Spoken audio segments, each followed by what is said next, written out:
الله لا إله إلا الله محمد رسول الله عليه صلاة الله.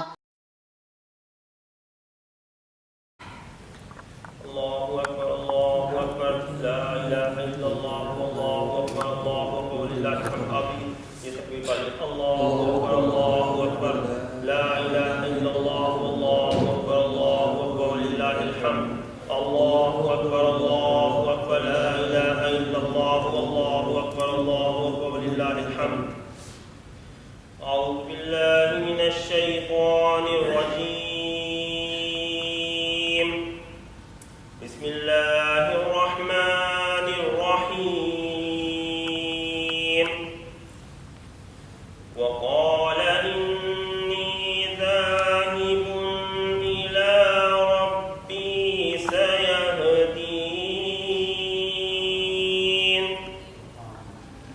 رب هب لي من الصالحين.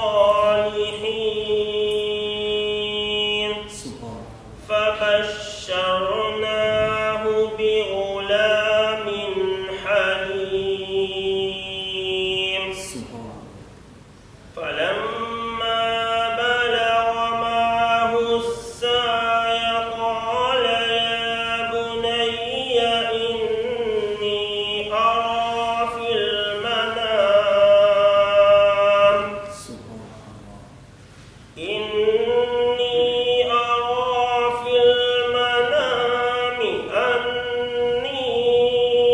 أذبحك فانظر ماذا ترى. قال يا أبت افعل ما تؤمر ستجدني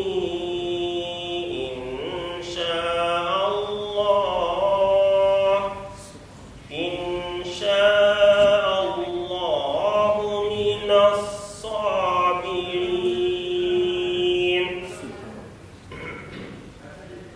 فلما أسلما وتله للجبين وناديناه أن يا إبراهيم قد صدقت الرؤيا إنا كذلك نجزي المحسنين. صدق الله العظيم. والصلاة والسلام عليك يا سيدي يا رسول الله وعلى آلك وأصحابك يا حبيب الله. الصلاة والسلام عليك يا سيدي يا رسول الله وعلى آلك وأصحابك يا حبيب الله. حاضرین محترم، آج بہت ہی برکتوں والا اور رحمتوں والا دن ہے، اس لیے کہ آج قربانی کا دن، یوم النحر، اور اس کے ساتھ اللہ تبارک و تعالیٰ نے ایک اور عظیم دن ہمیں عطا فرمایا کہ آج جمعے کا بھی دن ہے. تو یہ دونوں برکتیں اور رحمتیں ساتھ ساتھ ہیں. اللہ تبارک و تعالیٰ آج ہم سب کو اپنی کبریائی، اپنی تحمید، اپنی حمد بیان کرنے کی توفیق عطا فرمائے کہ جب بھی یوم النحر قربانی کا دن آتا ہے تو ہمیں یہ اس عظیم واقعے کی یاد دہانی کراتا ہے. آج ہم یو کے میں، پاکستان میں، سعودی عرب میں بھی جو حجاج کرام وہاں گئے ہوئے ہیں وہاں قربانی پیش کریں گے. آج ہم یہاں پیش کریں گے، یا ہم نے اگر اپنے گاؤں واپس اپنے ملک بھیجی ہے تو وہاں قربانی پیش کریں گے. تو جب بھی قربانی کے دن آتے ہیں یہ ہمیں حضرت ابراہیم اور حضرت اسماعیل علیہ السلام کی یاد دہانی کراتے ہیں.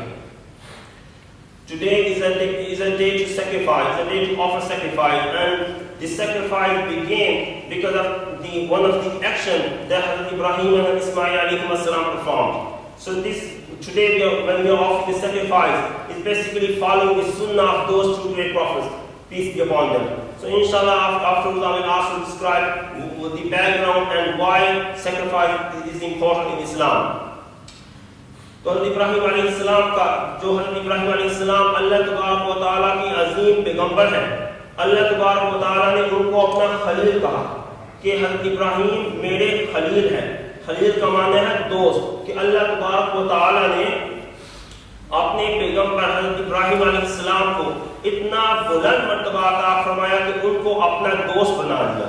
اللہ تبارک و تعالیٰ جو کہ تمام کائنات کا پالنے والا، تمام کائنات کا رب ہے، اس نے ایک اپنے بندے کو اپنا دوست بنایا۔ تو اس سے حضرت ابراہیم علیہ السلام کے مقام کا پتہ چلتا ہے کہ حضرت ابراہیم علیہ السلام کا مقام کتنا بالا و بلند ہے کہ اللہ تبارک و تعالیٰ نے ان کو اپنا خلیل، اپنا دوست بنایا۔ اور یہ دوست بھی ایسے نہیں بنے، اللہ تبارک و تعالیٰ نے حضرت ابراہیم علیہ السلام کو مختلف آزمائشوں میں ڈالتے ہوئے مختلف امتحانوں میں ڈالا، اور حضرت ابراہیم علیہ السلام ہر امتحان میں کامیابی و کامرانی سے ہمکنار ہوئے۔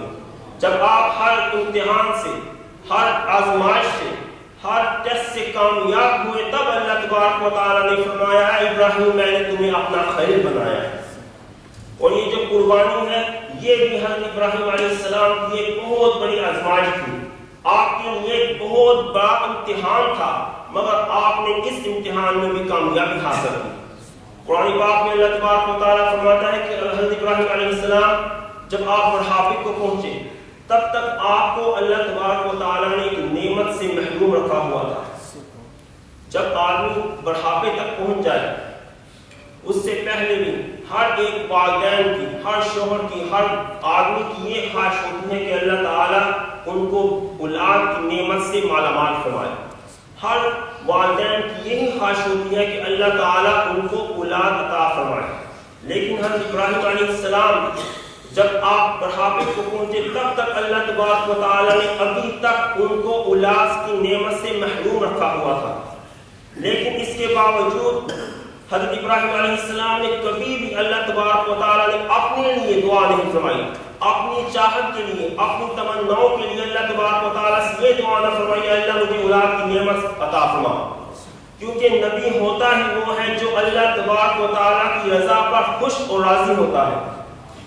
ہم انسان ہم اپنے لیے دعا مانگتے ہیں، اے اللہ ہمیں یہ عطا فرما، یہ عطا فرما، یہ عطا فرما۔ جب بھی کوئی چیز مانگی ہم اپنی خواہشوں کے لیے، اپنی ضروریت کے لیے مانگتے ہیں، مگر نبی کا مقام یہ ہوتا ہے کہ وہ جب بھی دعا مانگے تو اپنے لیے نہیں بلکہ اپنی امتیوں کے لیے مانگتے ہیں، اپنے جو ماننے والے ہیں ان کی بھلائی کے لیے کچھ مانگتے ہیں۔ اس لیے حضرت ابراہیم علیہ السلام جب آپ بڑھاپے کو پہنچے تو آپ کو یہ خیال ہوا کہ آپ نے اس دنیا سے چلے جانا ہے، آپ کو خیال ہوا کہ میرے بعد میرے امتیوں کو کون ہدایت دے گا، میرے امتیوں کو کون ہدایت دے گا، ان کو کون سیدھے راستے پر رکھے گا۔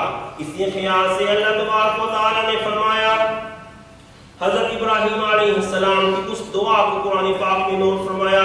حضرت ابراہیم علیہ السلام نے فرمایا رب هب لی من الصالحین، اے اللہ تو مجھے اپنی طرف سے نیک و صالح اولاد عطا فرما۔ ابراہیم علیہ السلام نے یہ دعا فرمائی، اے اللہ مجھے نیک و صالح اولاد عطا فرما۔ کتنی عظیم اور کتنی اعلیٰ دعا فرمائی۔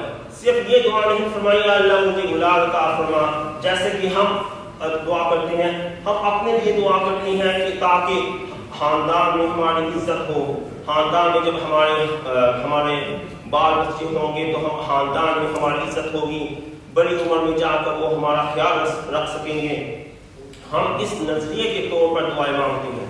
مگر اللہ تبارک و تعالیٰ کے نبی نے فرمایا رب هب لی من الصالحین، اے اللہ تو مجھے اپنی طرف سے نیک و صالح اولاد عطا فرما۔ آپ نے متقی بیٹے کے لیے دعا کی، صالح بیٹے کے لیے دعا کی، ایسا بیٹا جو خود بھی صالح ہو، جو خود بھی ہدایت یافتہ ہو، دوسروں کو ہدایت کی ترغیب دے، صرف اپنے خود ہی صالح نہ ہو، خود ہی متقی نہ ہو، بلکہ دوسروں کو بھی ہدایت کرے۔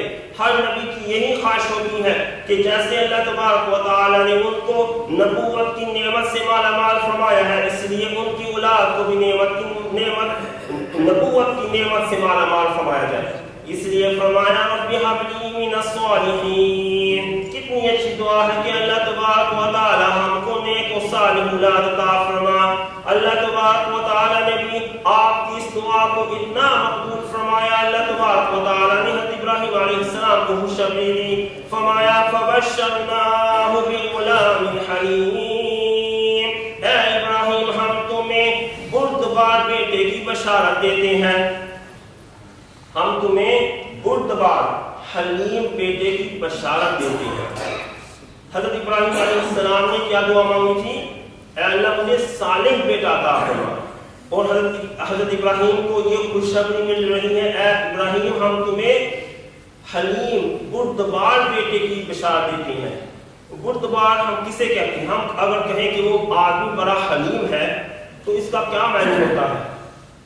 اس کا معنی یہ ہوتا ہے کہ وہ آدمی بڑا پرسکون ہے، ہر کام بڑے سکون سے کرتا ہے، بڑے اطمینان سے کرتا ہے، کہ اس پر کوئی آزمائش آئے تو وہ اس آزمائش میں گھبراتا نہیں۔ تو جو آدمی کسی پریشانی میں، آزمائش میں گھبرائے نہ تو اسے ہم کہتے ہیں وہ آدمی بڑا حلیم ہے۔ اور خاص طور پر اس کی مزاج کے خلاف، کسی آدمی کے سامنے آپ اس کے مزاج کے خلاف کوئی کام کرتے تو عام طور پر ہم کو بڑا غصہ آ جاتا ہے کہ اس نے میرے مزاج کے خلاف، میری مرضی کے خلاف کام کیا۔ تو جو آدمی جس کے سامنے اس کی مرضی کے خلاف کام کیا جائے پھر بھی وہ پرسکون رہے تو اس کو کہتے ہیں وہ بڑا صابر اور حلیم ہے۔ تو اللہ تبارک و تعالی نے جب حضرت ابراہیم علیہ السلام کو یہ بشارت دی کہ اے ابراہیم ہم تمہیں بیٹا عطا فرمائیں گے، صرف بیٹے کے لیے بشارت نہیں دی بلکہ اس کی کردار کی، اس کی صلاحیت کی، اس کی خصوصیت کا بھی ذکر فرمایا۔ فرمایا فبشرناہ بغلام حلیم، اے ابراہیم ہم تمہیں بردبار بیٹے کی بشارت دیتی ہیں، کیونکہ ہر نبی تو صالح ویسے ہی ہوتا ہے، ہر نبی پرہیزگار تو ویسے ہی ہوتا ہے۔ پرہیزگاری کے اوپر ایک اور دوسری صلاحیت کو اجاگر کرتے ہوئے فرمایا اے ابراہیم ہم تمہیں ایسا بیٹا عطا فرمائیں گے کہ جب اس پر کوئی آزمائش آئے گی، جب اس پر کوئی مشکل آئے گی، جب اس پر کوئی امتحان آئے گا تو وہ اس امتحان میں ڈگمگائے گا نہیں۔ اللہ تبارک و تعالی نے حضرت اسماعیل علیہ السلام کو خاص طور پر یہ حلم کی صلاحیت عطا فرمائی، کیونکہ اللہ تبارک و تعالیٰ کو معلوم تھا کہ ایک وقت آئے گا کہ اسماعیل علیہ السلام پر بڑا زبردست امتحان آنے والا ہے۔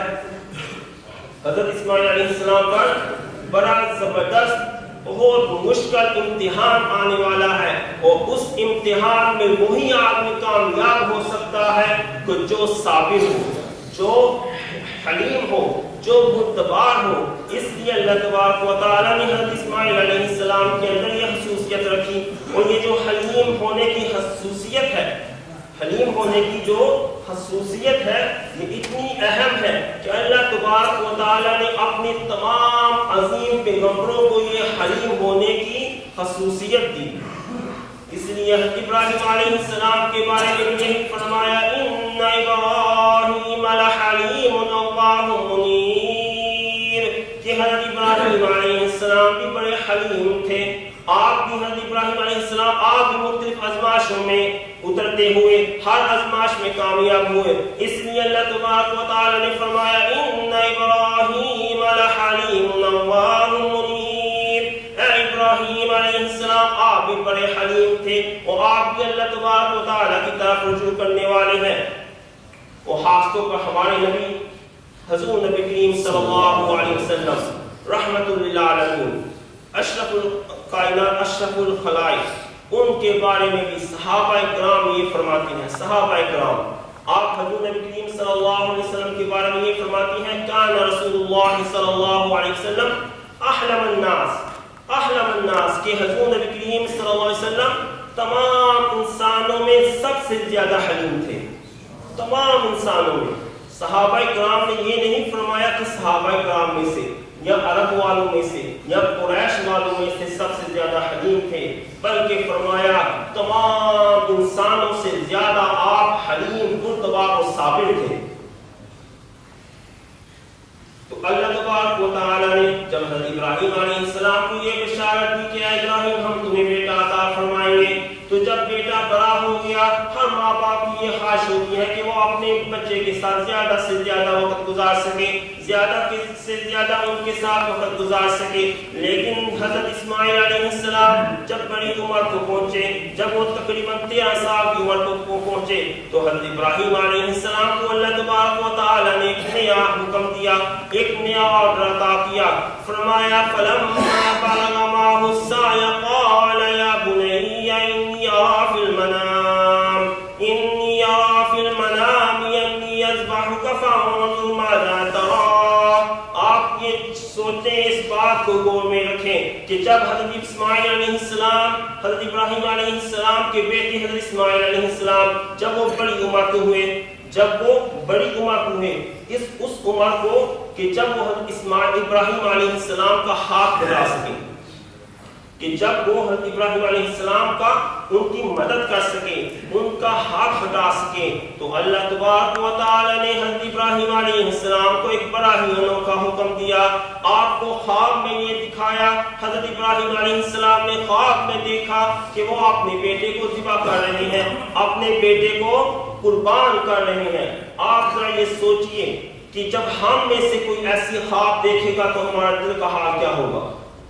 ہم اگر اپنی خواب میں اس قسم کی خواب دیکھ لیں کہ ہم اپنے بیٹے کو کچھ زخمی کر رہے ہیں، کچھ لگا رہے ہیں، تو ہمارے دل کا حال کیا ہوتا ہے.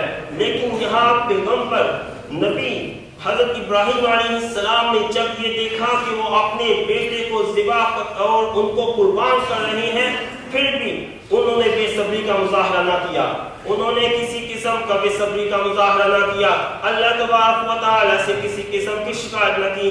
جب انہوں نے خواب میں دیکھا کہ وہ اپنے بیٹے، اکلوتے بیٹے، ایک ہی بیٹے کو اپنے ہاتھوں سے قربان کر رہے ہیں، تو انہوں نے سمجھ لیا کہ اللہ تبارک و تعالی کی طرف سے حکم ہے کہ مجھے یہ ایسے ہی خواب نہیں آئی، بلکہ اللہ تبارک و تعالی نے ان کو حکم عطا کیا ہے کہ اے ابراہیم، میں نے تمہیں اسماعیل عطا کیا تھا، آج میں تمہیں حکم دے رہا ہوں اس اسماعیل کو میرے لیے قربان کرو، اس اسماعیل کو میری راہ میں قربان کرو. جب آپ کو یہ خواب آئی تو آپ نے بے صبری کا مظاہرہ نہ کیا، وہ کسی اس مشکل میں آپ نے گھبراہٹ کا اظہار نہ کیا.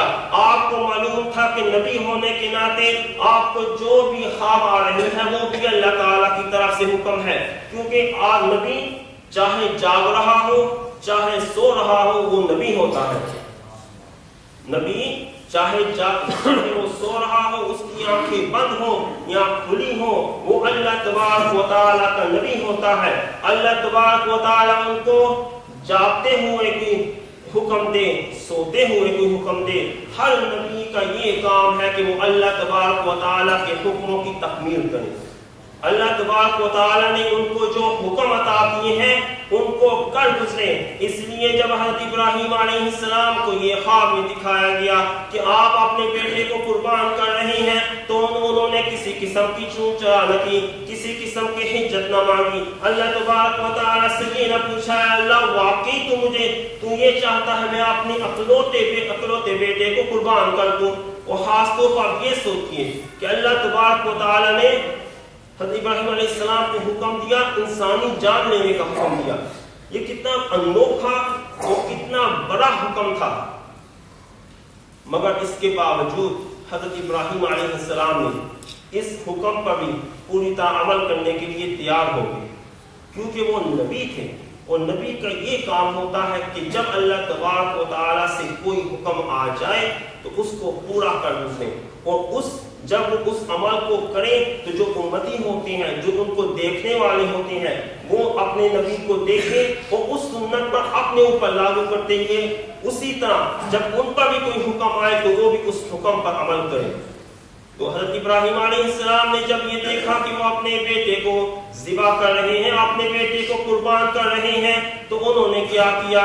فلما بلغ معه السعي قال يا بني إني أرى في المنام أني أذبحك فانظر ماذا ترى. حضرت ابراہیم علیہ السلام اس وقت گھبرائے نہیں، بلکہ آرام سے اپنے بیٹے کے پاس کے حضرت اسماعیل علیہ السلام کے پاس کے، جو اس وقت صرف تقریباً 13 سال کے تھے، صرف 13 سال ان کی عمر تھی جب یہ حکم آیا. اور آپ نے اپنے بیٹے سے کہا انی ارا فی المنام، اے میرے بیٹے میں دیکھ رہا ہوں، میں اپنے خواب میں دیکھ رہا ہوں کہ میں قربان کر رہا ہوں. فانظر ماذا ترى, اب تو مجھے بتا تیرا کیا خیال ہے, اب تو مجھے بتا تیرا کیا خیال ہے. آپ ذرا سوچئے, ہم اپنے بچوں کو ایسی کبھی خواب سنائیں گے؟ ہمیں اس قسم کی خواب آئے تو کیا ہم اپنے بچوں کو اس قسم کی بات بتائیں گے کہ اے بیٹے میں نے خواب میں دیکھا میں تمہیں قربان کر رہا ہوں؟ مگر یہاں حضرت ابراہیم علیہ السلام اپنے بیٹے حضرت اسماعیل علیہ السلام کے پاس جا کر ان کو یہ خواب سنا رہے ہیں, اے بیٹے میں تمہیں خواب میں قربان کر رہا ہوں, اب تو مجھے بتا تیرا کیا خیال ہے. حضرت ابراہیم علیہ السلام اپنے چھوٹے سے بچے حضرت اسماعیل علیہ السلام سے یہ پوچھ رہے ہیں, اے اسماعیل تو مجھے بتا تیرا کیا خیال ہے. تو کیا حضرت ابراہیم علیہ السلام واقعی ان سے مشورہ لے رہے تھے, واقعی ان کی رائے لے رہے تھے؟ تو اگر حضرت اسماعیل علیہ السلام انکار کر دیتے, وہ کہتے نہیں میں نے تو قربان نہیں ہونا, تو پھر کیا حضرت ابراہیم علیہ السلام وہ رک جاتے اللہ کی تکمیل کرنے سے؟ نہیں, بلکہ آپ نے حضرت ابراہیم حضرت اسماعیل علیہ السلام سے اس لیے یہ بات پوچھی کہ حضرت اسماعیل علیہ السلام بھی اللہ کے نبی تھے, اللہ کے نبی تھے, اور حضرت ابراہیم علیہ السلام کو بھی اس بات کا علم تھا کہ اللہ کے نبی ہونے کے ناطے حضرت اسماعیل علیہ السلام بھی کبھی بھی اس حکم سے جلنے والے نہیں, اس حکم سے پیچھے ہٹنے والے نہیں. اور اس لیے آپ نے اپنے بیٹے سے اس بات کا ذکر کیا, اے اللہ اے اسماعیل اب اللہ کا حکم آ چکا ہے کہ میں تمہیں قربان کر دوں, اب تمہیں قربان ہونے کا وقت آ چکا ہے. اور اس لیے حضرت اسماعیل علیہ السلام نے بڑا ہی حکمت والا بڑا ہی اعلیٰ قسم کا جواب دیا. آپ یہ سوچے ایک چھوٹا سا بچہ اتنی بڑی بات کہہ رہا ہے. فرمایا قال یا ابت افعل ما تؤمر ستجدنی ان شاء اللہ من الصابرین. اے میرے پیارے باپ آپ کر ڈالیں جو آپ کو حکم دیا گیا ہے, انشاءاللہ اگر اللہ تبارک و تعالی نے چاہا تو آپ مجھے صابروں میں سے پائیں گے, آپ مجھے صبر کرنے والوں میں سے پائیں گے.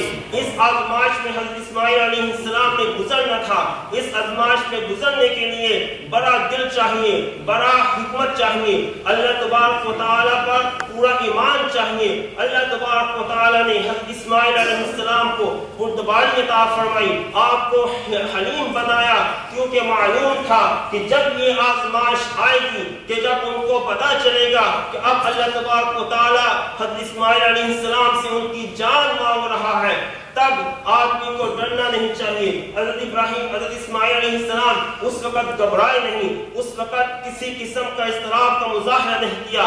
ایک چھوٹے سے بچہ اتنی بڑی عظیم بات کہہ رہا ہے, قال یا ابت افعل ما تؤمر ستجدنی ان شاء اللہ من الصابرین. اور اگلی آیت میں اللہ تبارک و تعالی نے اس پوری قصے کا جو اس سے سبق نکلتا ہے وہ سبق ہمیں سکھایا. فرمایا فلما اسلما, کہ اس پورے قصے کا بیان کرنے کا مقصد یہ تھا, فلما اسلما, کہ ان دونوں نے اپنا سر تسلیم خم کر دیا, اللہ تبارک و تعالیٰ کے حکموں کے سامنے اپنا سر جھکا دیا, کہ اللہ نے جو ان کو حکم دیا تھا اس حکم کو مان لیا. اس قربانی کا, اس خواب دکھانے کا کہ وہ حضرت اسماعیل علیہ السلام کو قربان کر رہے ہیں, کبھی یہ مقصد نہ تھا اللہ تبارک و تعالیٰ کا, کبھی یہ پلان نہ تھا کہ وہ حضرت اسماعیل علیہ السلام کی جان لینا چاہتے تھے, بلکہ اللہ تعالیٰ نے اسلام میں اللہ تبارک و تعالیٰ نے ہماری جانوں کو حرمت والا بنایا ہے کہ ہم کسی کی جان نہیں لے سکتے. یہ جو انسانی زندگی ہے یہ اللہ تبارک و تعالیٰ کی طرف سے عطا ہے, وہی دے سکتا ہے, وہی لے سکتا ہے, اس لیے ہم کسی سے کسی کی جان نہیں لے سکتے. اس واقعے میں بھی اللہ تبارک و تعالیٰ نے حضرت اسماعیل علیہ السلام کی جان نہیں لی بلکہ آپ کو بعد میں بچا لیا. حضرت ابراہیم علیہ السلام حالانکہ آپ کے گلے پر چھری چلائی آپ نے, لیکن چھری نے کام نہ کیا. اللہ تبارک و تعالیٰ نے قرآن حکیم میں فرما دیا ان ھذا لہو البلاء المبین, بلکہ یہ تو آزمائش تھی حضرت ابراہیم اور اسماعیل علیہ السلام کی, آپ کے لیے امتحان تھا, آپ کے لیے یہ آزمائش تھی.